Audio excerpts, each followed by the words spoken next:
മനസ്സിലായത് ഇന്നത്തെ ക്ലാസ്സിലൂടെയാണ്. അപ്പോൾ അത് ഫരിസേയ മനോഭാവം എന്നിൽ വളരെ ശക്തമായിട്ടുണ്ട്. അതിനെ മാറ്റിയെടുക്കാനായിട്ട് ഞാൻ തീക്ഷ്ണമായിട്ട് പ്രാർത്ഥിക്കുന്നത് ആഗ്രഹിക്കുന്നു. പിന്നെ ബ്രദർ പറയുകയുണ്ടായി, ദൈവം നമുക്കായി പ്രാർത്ഥിക്കുന്നു. അത് വലിയൊരു പുതിയ അറിവായിരുന്നു. കാരണം നമ്മൾ എപ്പോഴും ഇത്രയും ഈ കണ്ട പ്രായം മുഴുവന് നമ്മൾ ദൈവത്തോട് പ്രാർത്ഥിക്കുകയല്ലാതെ ദൈവം നമുക്കായി പ്രാർത്ഥിക്കുന്നത് നമുക്ക് ചിന്തിക്കാൻ പോലും സാധിക്കുന്നില്ലായിരുന്നു. അപ്പം ദൈവത്തിൻ്റെ യേശുവിൻ്റെ പ്രാർത്ഥന, നമുക്ക് ആ പ്രാർത്ഥനയോടൊന്ന് സഹകരിക്കാൻ നമ്മൾ മനസ്സ് പറഞ്ഞു കഴിയുമ്പോൾ, അല്ലെങ്കിൽ നമ്മൾ സഹകരിക്കുമ്പോൾ നമുക്ക് വലിയ മാറ്റങ്ങളുടെ അനുഭവങ്ങളുണ്ടാകുന്നുള്ള ശരിയായ ബോധ്യം തന്നെ ഉണ്ടായി. വീണ്ടും സങ്കീർത്തനത്തെ സംബന്ധിച്ച്, കാരണം സങ്കീർത്തനമൊക്കെ നമ്മൾ പ്രാർത്ഥിക്കാറുണ്ടായിരുന്നു, ഞാനും വായിക്കാറുണ്ടായിരുന്നു.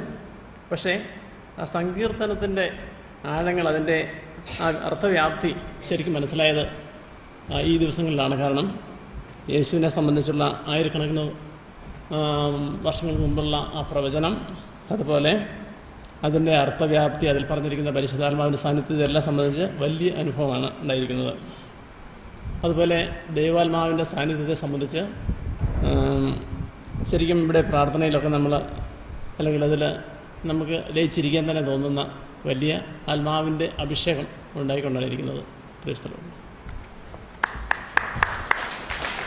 ശരിക്കും കൈയടിക്കാം.